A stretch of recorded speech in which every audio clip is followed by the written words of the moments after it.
বন্ধুরা, ছেলে তো মাছ নিয়ে একদম বাড়ির ভেতরে ঢুকে এসছে। তার বাবা যা মাছটা এনেছে সেই ব্যাগ থেকে বের করে মাছ প্যাকেটটা নিয়ে ঘুরছে আর বাড়ির মধ্যে চলে এসছে। এখন কি করছো না? বাজার থেকে জ্যান্ত মাছ এনেছিল তার বাবা, ও তো এখানে ওখানে টোপ টিপে একদম মাছটাকে মেরেই দিয়েছে। 18-1900 মতো মাছটা আছে। কি গো বাবু, চলো চলো মাছ কাটবো, চলো কিভাবে পরিশ্রম করে মাছটা নিয়ে যাচ্ছে দেখুন। চলো বাইরের দিকে, চলো বাইরে তো মাছ কাটবো, চলো। দেখুন কিভাবে পরিশ্রম করছি। শোনা, এত পরিশ্রম করছো মাছটার জন্য? আচ্ছা হোক, ঠিক আছে। বন্ধুদের টাটা বলে দাও তো, টাটা বলে দাও। হ্যাঁ, আমার ছেলে টাটা বলে দিচ্ছে। বাবু মাছটা এখানে রাখো, আমি বটি আনি, মাছটা কাটবো। হ্যাঁ ঠিক আছে। কি ফেলে দিচ্ছ কেন? পেপারটা কাটতে হবে তো। মাছটা জ্যান্তই এনেছিল, ওর খেলা করার জন্য পেপারের মধ্যে বেঁধে দিয়েছিলাম যাতে পেপার নিয়ে খেলা করতে পারে। আর মাছটা মারা গেছে এখানে ওখানে ফেলতে গিয়ে। কি বাবু, মাছটা মেরে ফেলেছে তো? মেরে ফেলানি? আচ্ছা হোক, ঠিক আছে ঠিক আছে। পেপার থেকে বের করি মাছটা। ওয়াও, কত বড় মাছ দেখেছো বাবু। ঠিক আছে, তুমি খাবে তো? আচ্ছা ঠিক আছে। মাছটা কাটার জন্য আমি বটি নিয়ে চলে এসেছি, মাছটা কেটে নেবো। বাবু দাও, মাছ দাও। কিভাবে খেলা করছে দেখুন, এত মাছ নিয়ে খেলতে পারে। দাও আমাকে দাও, আমি গা হাত পুরো একদমই গন্ধ করে দিয়েছে জেলেদের মতন। বাবু দাও, মাছটা কাটি কাটি। তুমি এখানে বসো, চুপটি করে বসো। তুমি এখানে বসো বসো, একটু ছাই না হলে মাছটা কাটা যাবে না। প্রথমে পাখনাগুলো কেটে নেব। সোনা দাঁড়াও। হ্যাঁ হ্যাঁ,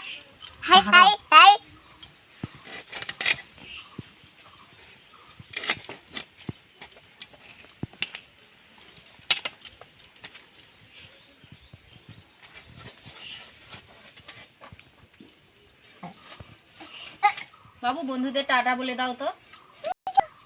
আর একটু ভালো করে বলে দাও, বন্ধুরা শুনতে পাইনি। অনেক দূরে না, বন্ধুদের বাড়ি অনেক দূর না, তুমি ভালো করে বলে দাও। ও সোনা, সোনা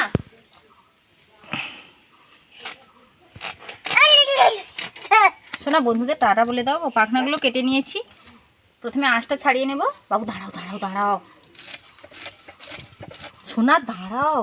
তুমি বন্ধুদের টাটা করে দাও, বন্ধুদের টাটা করে দাও, টাটা করে দাও, টাটা করে দাও। ওই যে বন্ধুরা দেখছে। হ্যাঁ,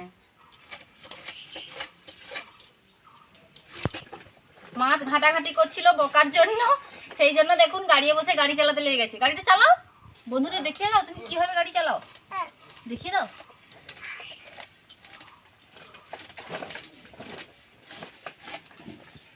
কোনো কারণে একটু বকাবকি করলেই গাড়ি থেকে উঠে পড়বে আর এভাবে গাড়ি চালাবে।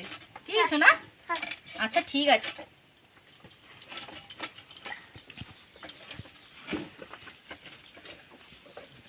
আমার গাড়ি থেকে নেমে পড়ছো কেন? নেমে পড়ছো কেন? নেমে পড়নি? আঁশটা ছাড়াতে না ছাড়াতেই সে মনে করছে কেটে এই ঝুড়িতে রাখা হবে। দেখুন ঝুড়িটা আগে দিচ্ছে, বন্ধুরা দেখছে। বাবু তুমি এভাবে এত দুষ্টামি করো না কিন্তু। বাবু রাখো, নিচে রাখো, নিচে রাখো। খুব ভালোভাবে আমি আঁশটা ছাড়িয়ে নিয়েছি। দাঁড়াও না শোনা। আচ্ছা ঠিক আছে ঠিক আছে, মাছটা এখন কেটে নেব।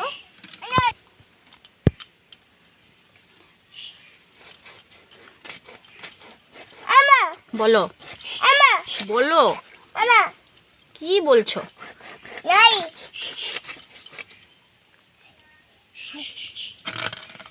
সরো সরো শোনো, সরো। লেজের দিকটা কেটে নেব। বাবু দাঁড়াও, তুমি এভাবে একদমই দুষ্টামি করবে না কিন্তু। তুমি গাড়িতে বসো, যাও।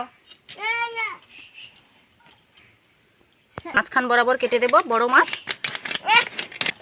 ঠিক আছে ঠিক আছে। বাবু দাঁড়াও গো শোনা, এরকম সাইজের পিসটা কাটবো। বাবা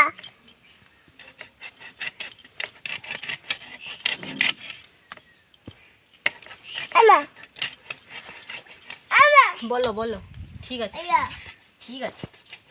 তুমি কোনটা খাবে, তুমি কোনটা খাবে, তুমি কোনটা খাবে বলো। ঠিক আছে।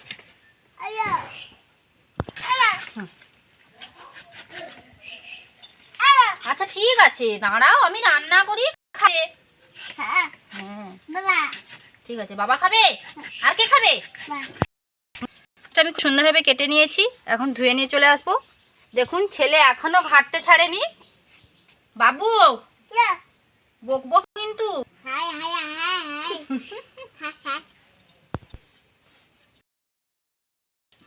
একবার বন্ধুদের হেসে শুনিয়ে দাও তো।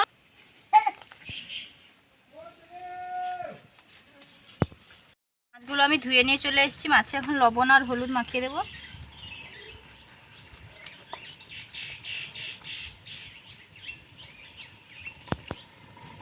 লবণ হলুদটা মাখিয়ে নিয়ে আমি রান্নার জায়গায় চলে যাব।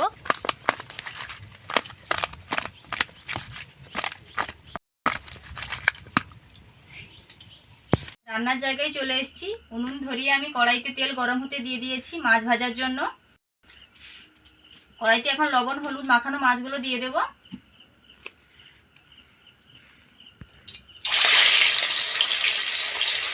সবগুলো মাছ আমি রান্না করবো না, যে কটা মাছ রান্না করবো সেই করে নিয়েছি।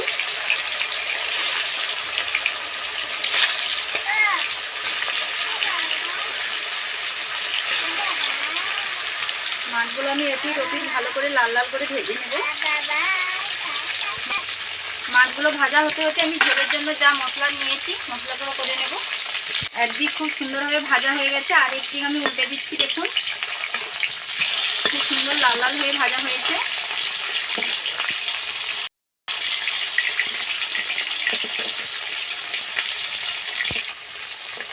মাছের এই দিকটাও হতে সময় দেব।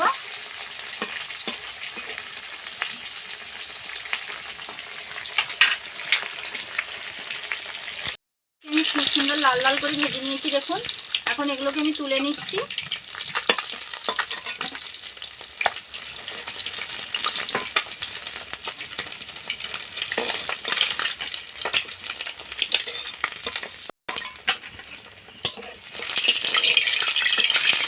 সবগুলো তেল লাগবে না, কিছুটা তেল আমি আলাদা করে রেখে দেব। একই তেলে আমি আলুগুলো ভাজতে দেব। মাছের ঝোলের জন্য যে আলু কেটে রেখেছিলাম সেগুলো আমি লাল লাল করে ভেজে নেব। কোনো পরিমাণে লবণ ও হলুদের গুঁড়ো দিয়ে দেব।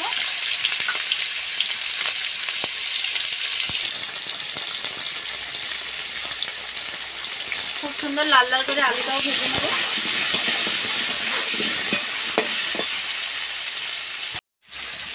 আলুগুলোকে আমি খুব সুন্দর লাল লাল করে ভেজে নিয়েছি দেখুন। আলুগুলো এখন তুলে নেব।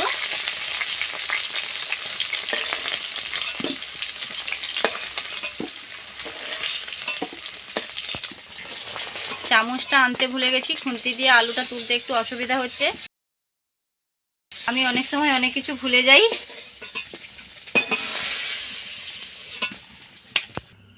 আলু আর মাছটা আমি খুব সুন্দর লাল লাল করে ভেজে নিয়েছি। এখন আমি ঝোলটা রান্না করব।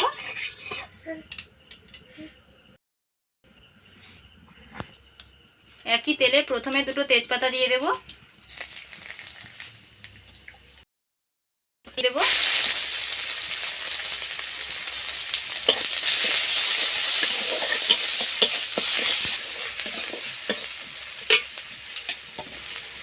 পেঁয়াজ বাটা ও টমেটো কুচি দিয়ে দেব।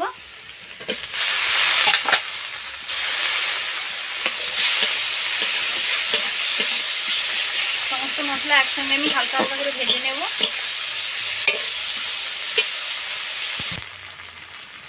সমস্ত মশলা দেখুন খুব সুন্দর আমি ভেজে নিয়েছি। এখন পরিমাণ মতো লবণ দিয়ে দেব। হলুদের গুঁড়ো দেব।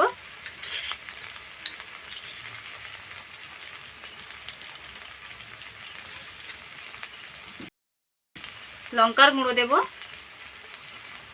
একটু ঝাল ঝাল খাবো, বড় মাছ একটু ঝাল ঝাল মোটা গ্রেভি গ্রেভি হলে খেতে ভালো লাগে।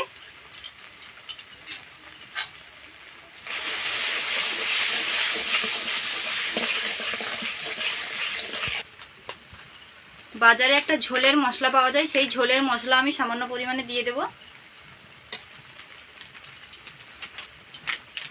আমচুরের পাউডার দেব।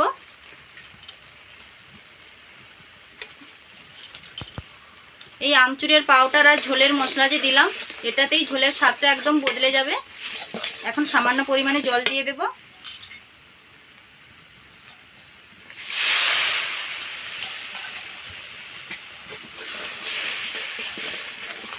জলটা দিলে মশলাটা খুব সুন্দর কষানো হয়। জলটা দিয়েছি, এখন মশলাটা খুব সুন্দরভাবে কষে নেব।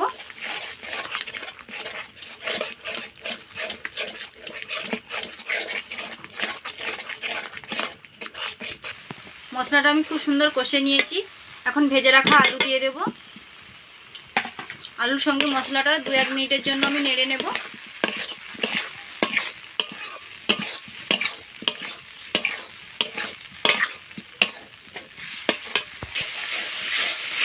আলুর সঙ্গে মশলাটা খুব সুন্দর আমি নেড়ে নিয়েছি। এখন আমি জল দিয়ে দেব।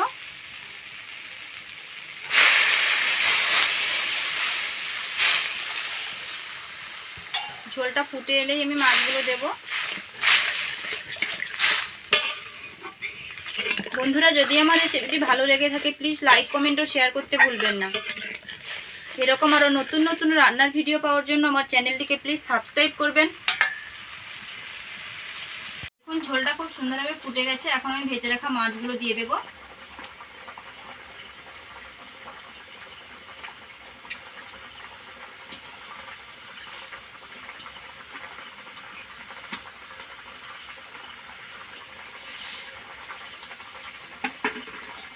তিন থেকে 4 মিনিট ঝোলটা ফুটবে। ফুটলেই আমার ঝোল রেডি হয়ে যাবে।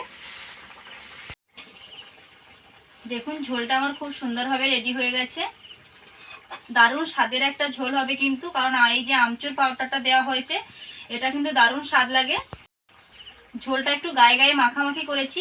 খুব বড় মাছ তো সেই জন্য একটু গায়ে গায়ে ঝোল খেতে খুব ভালো লাগে। সেই কারণে সবসময় ঝোল তো আমরা ঝাল ঝাল খেয়ে থাকি, এই আমচুর পাউডারের জন্য ঝোলটা হালকা হালকা টকটক লাগবে, খেতে কিন্তু ভীষণ ভালো লাগবে। দারুণ মজার একটা ঝোল হবে। প্লিজ বাড়িতে একবার এরকমভাবে ট্রাই করবেন। যদি আপনাদের কাছে আমচুর পাউডার না থেকে থাকে তাহলে আমচুর মানে বাড়িতে যে আমচুর থাকে সেগুলো অল্প পরিমাণে জল করে মশলাতে দিতে পারেন, আমচুর পাউডারের কাজ করবে। ঝোলটা এখন আমি প্লেটের মধ্যে নামিয়ে নেব।